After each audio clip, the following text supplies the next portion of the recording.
اللہ تعالیٰ یہ تو نہیں چاہتا کہ ہم بھوکے رہیں اور پیاسے رہیں۔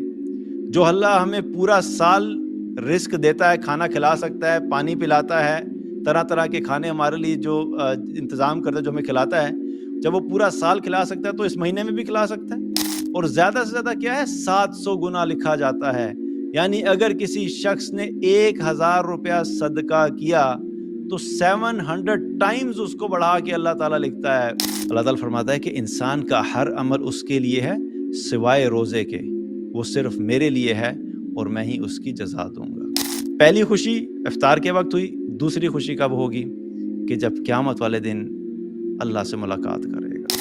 بہت ہی سمپل اور کرسپ میسج کیا ہے کہ یہ جو تم رمضان میں بھوکے پیاسے رہتے ہو نا، اور صرف بھوکے پیاسے رہ کے تم یہ سمجھنے لگ جاتے ہو کہ تم نے بہت بڑا کمال کیا اور تم نے تو سارے روزے رکھ لیے، اور کئی لوگ ایسے ہیں کہ جو 20 سال 25 سال 30 سال سے روزے رکھ رہے ہیں، وہ بڑے فخر سے بتاتے ہیں کہ الحمدللہ جی، جب سے ہم نے ہوش سنبھالا ہے اس وقت سے میں روزے رکھ رہا ہوں، میرا ایک روزہ بھی نہیں چھوٹا۔ لیکن بڑا افسوس ہوتا ہے کہ جب یہ دیکھا جائے کہ وہ روزے تو رکھتا ہے، لیکن روزے رکھنے سے پہلے اس کی زندگی کا جو معمول ہوتا ہے وہ بھی ویسا ہی تھا، اور روزہ رکھ کے بھی اسی ماحول میں چل رہا ہے۔ روزے کا مقصد اگر پورا نہیں کر رہے تو اللہ تعالیٰ کو تمہارے بھوکے اور پیاسے رہنے کی کوئی ضرورت نہیں ہے۔ اس حدیث میں کیا پتہ لگتا ہے؟ 3 چیزوں کا چھوڑنا بڑا ضروری ہے۔ جھوٹ، جو انسان جھوٹ بولتا ہے اس کو جھوٹ بولنا جو ہے وہ چھوڑنا پڑے گا، اور جو بیہودہ باتیں کرتا ہے اور بیہودہ اعمال کرتا ہے۔ یہ 3 چیزیں ایسی ہیں جو انسان کی شخصیت کے اوپر بہت برا اثر ڈالتی ہیں۔ اور روزہ رکھنے کا مقصد کیا ہے؟ لعلکم تتقون، تاکہ تمہارے اندر تقویٰ آئے، اور تقویٰ اس وقت تک آ نہیں سکتا جب تک انسان اپنے آپ کو گناہوں سے نہ نکالے۔ تو یہ تقویٰ جو ہے یہ ڈائریکٹلی لنکڈ ہے کہ جب تک ہم گناہ نہیں چھوڑیں گے تب تک ہم متقی نہیں ہو سکتے، تقویٰ والے نہیں ہو سکتے۔ اور اگر ہم بھوکے پیاسے رہیں، یہ تو تھوڑا سا وقت ہوتا ہے نا، سحری سے لے کے افطار تک کا وقت ہوتا ہے، چند گھنٹے ہیں، مختلف کنٹریز کے اندر مختلف ہوتا ہے، کہیں پہ 8 ہے، کہیں پہ 8 ہیں، کہیں پہ 9 ہے، کہیں پہ 10 ہے، مختلف ٹائم زونز کے حساب سے۔ لیکن چاہے تم 24 گھنٹے بھی بھوکے اور پیاسے رہو یہ سوچ کے کہ تم روزے سے ہو، لیکن اگر تم نے جھوٹ بولنا نہیں چھوڑا، بیہودہ باتیں نہیں چھوڑیں، بیہودہ اعمال نہیں چھوڑے، تو اللہ کو تمہارے بھوکے اور پیاسے رہنے سے کوئی فرق نہیں پڑتا۔ اللہ تعالیٰ یہ تو نہیں چاہتا کہ ہم بھوکے رہیں اور پیاسے رہیں۔ جو اللہ ہمیں پورا سال رزق دیتا ہے، کھانا کھلا سکتا ہے، پانی پلاتا ہے، طرح طرح کے کھانے ہمارے لیے جو انتظام کرتا ہے، جو ہمیں کھلاتا ہے، جب وہ پورا سال کھلا سکتا ہے تو اس مہینے میں بھی کھلا سکتا ہے۔ اور اس مہینے میں بھی اللہ نے کلی طور پہ نہیں روکا، بلکہ چند گھنٹے اللہ سبحانہ تعالیٰ نے ہمیں ٹیسٹ کرنے کے لیے دیا کہ تم میری بات کو مانتے ہو کہ نہیں مانتے ہو۔ اصل مقصد بھوکا اور پیاسا رہنا نہیں ہے، اصل مقصد یہ ہے کہ اللہ پہلی چیز یہ چیک کرنا چاہتا ہے کہ جو تم پہ میں نے فرض کی چیز اس کو پورا کرتے ہو۔ کتب علیکم الصیام، پہلی چیز فرضیت کا میں نے حکم دیا تو تم نے اس کو فالو کیا، اور دوسری چیز لعلکم تتقون، کہ تم تقوی اختیار کرتے ہو کہ نہیں کرتے ہو۔ یہ دونوں چیزیں ہیں جن کو اللہ سبحانہ تعالیٰ دیکھنا چاہتا ہے۔ اگر ان میں سے ایک کی اور دوسرا نہیں کیا تو اس آیت کے اندر اللہ تعالیٰ نے جو ہمیں حکم دیا ہے وہ پورا نہیں ہوگا۔ اس لیے بہت امپورٹنٹ ہے اپنے آپ کو ریمائنڈ کرانا، مجھے بھی اور آپ کو بھی، کہ اللہ تعالیٰ کو ہمارے بھوکے پیاسے رہنے سے کوئی فرق نہیں پڑتا، اور اللہ چاہتا بھی یہ نہیں ہے کہ ہم صرف بھوکے پیاسے رہیں۔ اللہ اس بھوک اور پیاس کے پیچھے جو تقویٰ ہے اس کو دیکھتا ہے۔ اللہ سبحانہ تعالیٰ اس بھوک اور پیاس کی وجہ سے انسان کے اندر جو تقویٰ پیدا ہوتا ہے اس کو دیکھتا ہے۔ اللہ تعالیٰ ان روزوں کو رکھنے کی وجہ سے جب انسان گناہوں کو چھوڑتا ہے، اللہ یہ دیکھنا چاہتا ہے۔ جب انسان ان روزوں کو رکھنے کی وجہ سے اللہ کی اطاعت کرتا ہے، اللہ تعالیٰ یہ دیکھنا چاہتا ہے۔ اللہ کو یہ چیز چاہیے ہے۔ تو مقصد کو سامنے رکھنا بڑا ضروری ہے کہ ہم تقویٰ کو فالو کرنے والے بنیں، تقویٰ والے ہو جائیں۔ اسی طریقے سے بخاری اور مسلم کی حدیث ہے جس میں اللہ کے نبی صلی اللہ علیہ وسلم نے فرمایا کہ ہر انسان کے نیک عمل کو 10 گنا سے لے کے 700 گنا تک بڑھا دیا جاتا ہے۔ اللہ تعالیٰ فرماتا ہے کہ مگر روزے کا معاملہ دیگر نیکیوں سے مختلف ہے، روزہ میرے لیے ہے اور میں ہی اس کی جزا دوں گا۔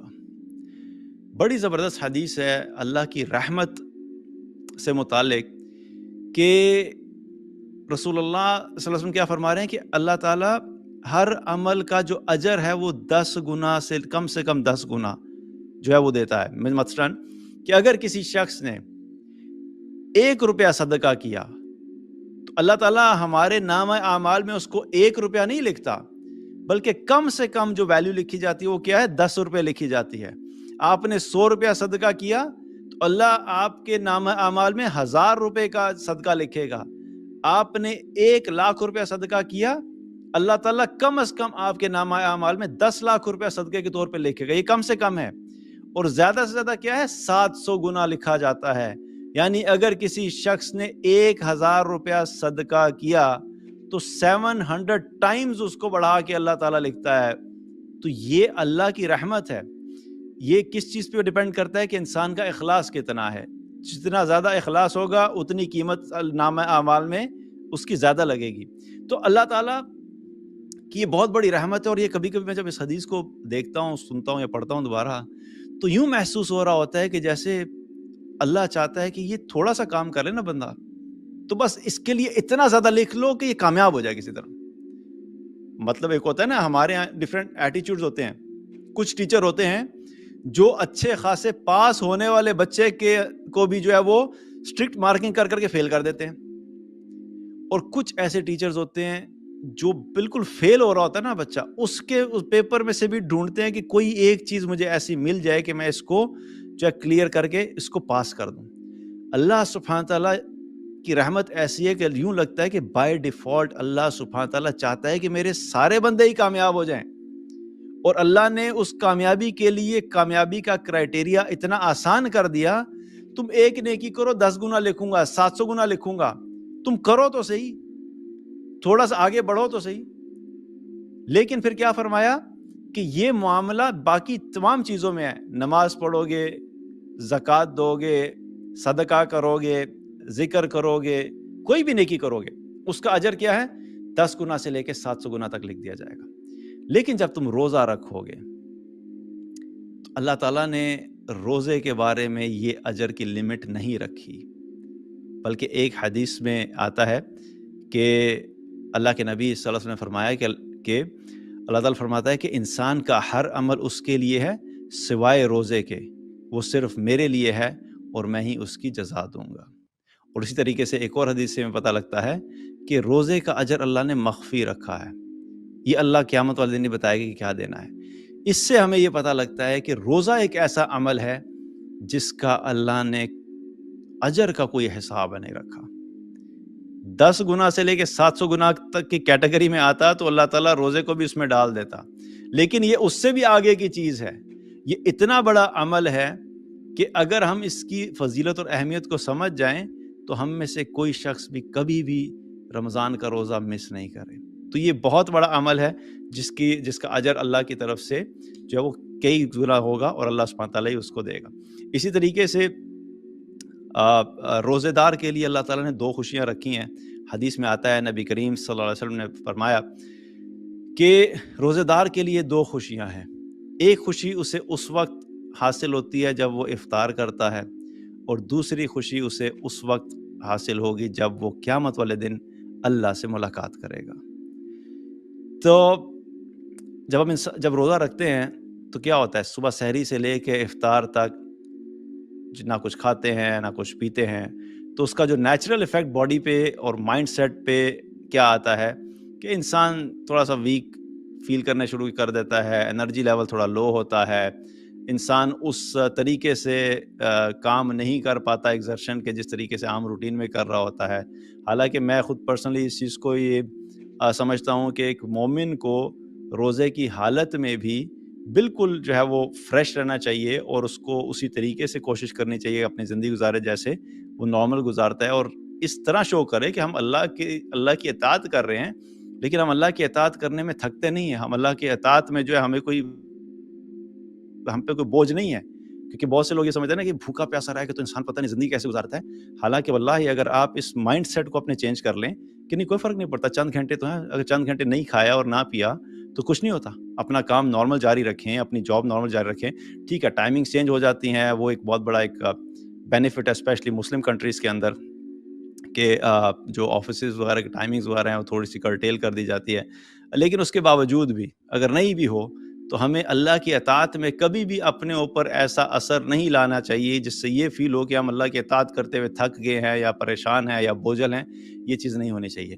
لیکن اس کے باوجود بھی کیونکہ فزیکلی انسان تھوڑا سا ویک ہو جاتا ہے، اس کو انرجی لیول ڈاؤن ہوتا ہے، تو جو ہی افطار کرتے ہیں تو کیا ہوتا ہے، جسم کو جب انرجی جاتی ہے، کھانا جاتا ہے، پکوڑے جاتے ہیں، سموسے جاتے ہیں، اندر جا کے پھر کیا کچھ بنتا ہے، لیکن بہرحال اندر جب انرجی لیول جاتا ہے تو کیا ہوتا ہے، انسان کو خوشی محسوس ہوتی ہے، راحت محسوس ہوتی ہے، جسم کے اندر نشاط ہوتی ہے، تو اس سے انسان اچھا فیل کرتا ہے. پہلی خوشی تو یہیں پہ مل گئی، اور پھر اس کے ساتھ ساتھ ایک خوشی اور ہوتی ہے کہ جب انسان روزہ مکمل کر لیتا ہے تو اس کو یہ احساس ہوتا ہے کہ الحمدللہ اللہ نے مجھے ایک نیکی کرنے کی توفیق دی، خیر و عافیت سے مجھے ایک روزہ گزارنے کی توفیق دی. یہ خوشی ایک الگ سے ہوتی ہے، کیونکہ ایمان والا وہ ہوتا ہے کہ جب وہ نیکی کرتا ہے تو اس کو نیکی کرنے پہ خوشی محسوس ہوتی ہے، اور جب وہ گناہ کرتا ہے تو گناہ کرنے پہ اس کے دل کے اندر کراہت اور جو ہے غم کی کیفیت ہوتی ہے. یہ ایمان کی علامت بھی ہے. تو پہلی خوشی افطار کے وقت ہوئی. دوسری خوشی کب ہوگی؟ کہ جب قیامت والے دن اللہ سے ملاقات کرے گا، جب اللہ تعالیٰ کے سامنے جائیں گے اپنی ساری زندگی کے روزے رکھے ہوئے، اور اللہ سبحانہ تعالیٰ ہمیں ان روزوں کی وجہ سے ہمارے ساتھ جو معاملہ کرے گا، تو وہ جو اجر ہے، وہ جو خوشی ہے کہ جب انسان کو یہ احساس ہوگا کہ میں نے جو روزے رکھے تھے آج مجھے نظر آ رہا ہے کہ اس کا کیا بینیفٹ ہے. دنیا میں تو لوگ جو ہیں وہ چھوٹی چھوٹی باتوں کے اوپر روزے چھوڑ دیتے ہیں. کوئی اس لیے روزہ نہیں رکھتا کہ مجھ سے سگریٹ نہیں چھوٹتا، کوئی اس لیے روزہ نہیں رکھتا کہ میرے سر میں درد ہوتا ہے. ٹھیک ہے، ایک ایکسٹریم میڈیکل کنڈیشن الگ بات ہے، لیکن چھوٹی چھوٹی چیزوں پہ روزے چھوڑ دیتے ہیں. میں تو چائے کے بغیر دن نہیں گزار سکتا، نہیں بھی میری تو جاب ایسی ہے، اس جاب کے اندر میں اگر کچھ کھاؤں پیوں نہیں میرا تو گزارا ہی نہیں ہوتا. اپنے لیے لیم ایکسکیوزز بنائے ہوئے ہیں. تو جو چھوٹے چھوٹے بلا وجہ کے ایکسکیوزز ہیں وہ فرض کے لیے جو ہے وہ قبول نہیں ہے، الا یہ کہ واقعی کوئی ایکسٹریم کنڈیشنز ہیں جو کہ واقعی انسان کے لیے مشکل ہے، کہ کوئی ایسی کرونک ڈیزیز ہے کہ جس کی وجہ سے انسان کے لیے جو ہے نا وہ مشکل ہو جاتا ہے کہ وہ روزہ رکھ ہی نہیں سکتا. وہ ایک الگ بات ہے. میں نارمل انسان کی بات کروں جو بالکل ٹھیک ہے. تو وہ ساری خوشی جو قیامت والے دن روزے دار کو ملنے والی ہے، جو چھوڑیں گے دنیا میں روزے، وہ پھر قیامت والے دن اس چیز سے محروم ہو جائیں گے. لیکن جو روزہ رکھ کے جائیں گے اللہ تعالیٰ قیامت والے دن ان کو ایسی خوشی عطا فرمائے گا کہ وہ خوش ہو جائیں گے کہ اللہ کا شکر ہے کہ ہم نے دنیا میں روزے رکھے تھے.